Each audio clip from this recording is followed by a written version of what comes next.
guys, this is Seb Sanford. Welcome back to my YouTube channel. Now, as you saw in my last video, I made a special healthy chocolate pudding recipe from Whole Foods. But today on this video, I'm going to be showing you how to make a special pesto recipe. For today's pesto recipe, I'm going to be using some Thai basil, as the normal basil is not quite ready yet until the summertime. But this was the only basil leaf I could find in the grocery store, so I'm going to show you how to make pesto by using this type of basil. And let me just show you the rest of the ingredients that are included in this recipe. Okay, just like I said, I have a couple bags of Thai basil. I think that's how you pronounce it. We got some pine nuts, because pine nuts are included in a pesto recipe. We have some extra virgin olive oil, a couple cloves of garlic, and not forgetting salt, the seasoning to taste. So let's get started. Well, first off, you need to get your food processor ready, and be sure to get this sharp blade to mix up all the ingredients in the food processor, just like I did in my chocolate pudding recipe video. Make sure it's plugged into the wall, and be sure to be careful with it because you don't want to get electrocuted. I don't know how many jars of pesto I'm going to make, but out of the 6 bags of Thai leaves that I got from the supermarket, let's see what happens. So we're going to add the Thai basil into the food processor, but stay with me, it takes a while. And I forgot to mention there are some elastic bands when you take out the basil from the packet. You can take the stalks off if you like. I'll probably have a go at doing that.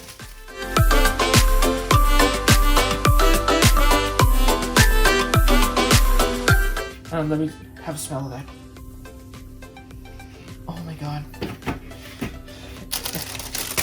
It probably will be spicy once I put this all together and put it in the fridge, which we'll get to real shortly at the end.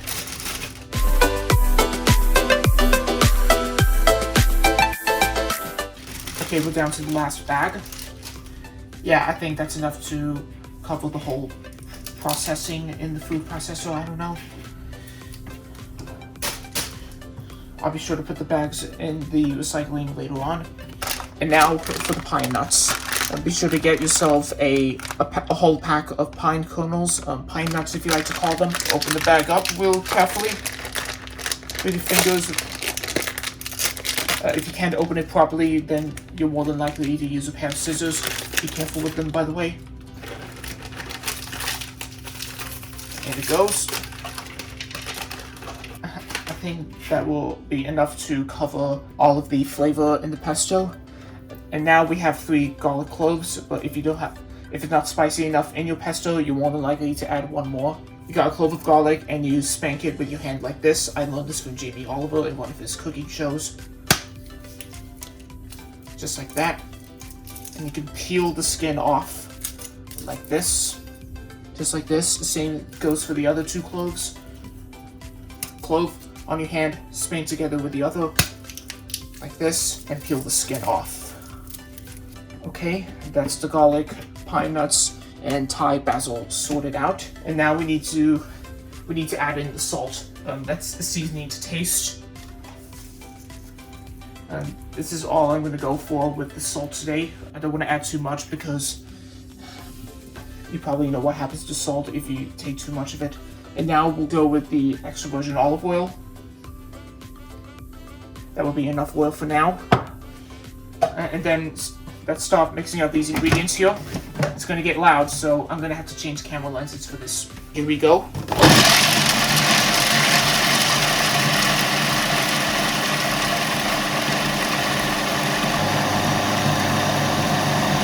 Let's stop there for a bit. Start scraping the sides of the food processor. Start scraping off bits of the pesto which has been stuck. So let's give the pesto a taste a little bit.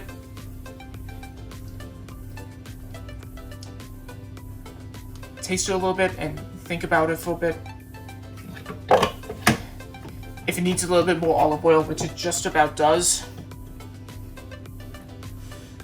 you're more than likely to add some more olive oil if you like, if it's not too runny enough. So let's start mixing again.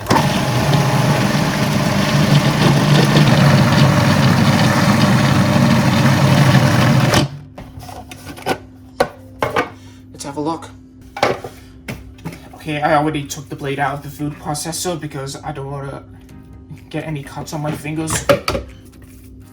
See, this is what pesto looks like with the Thai basil or any kind of leaf that you want to put in here.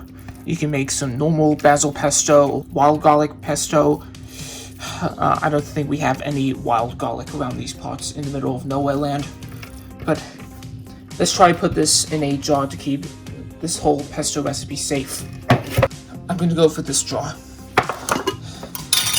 Let's see what happens when I pour it all in. Must be careful. Stay with me. It takes a minute, so let's speed the video up a bit.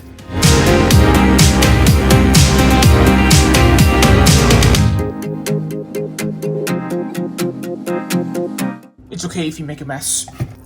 I think that's how far I can go for now. But it looks alright. Looks good to me.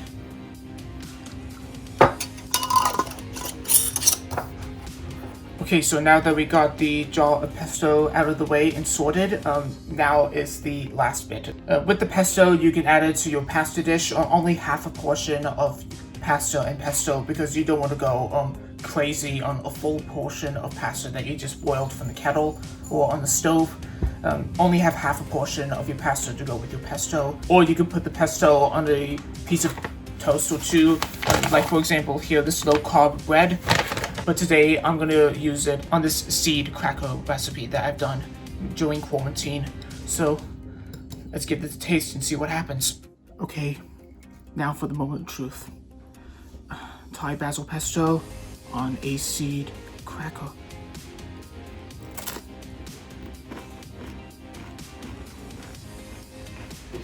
That's what I'm talking about right here. It's amazing. I have no words for it. What can I say?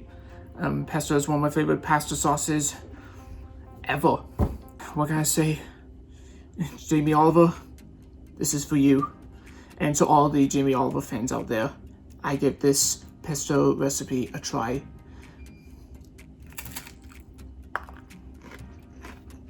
Yum.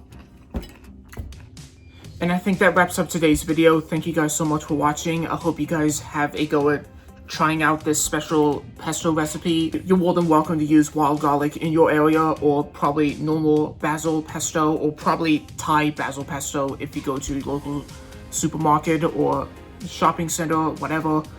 Anyways, if you like what you just seen, be sure to give this video a big thumbs up. And be sure to subscribe today for new videos. Hit the bell so you don't miss out on any new videos like trade reactions and vlogs, etc. And you can follow me on my socials, links in the description. Thanks for watching, and I'll see you on the next video. And in the words of Jamie Oliver, keep cooking and carry on. And I will keep cooking and carry on. Anyways, thanks for watching, and I'll see you soon. Bye.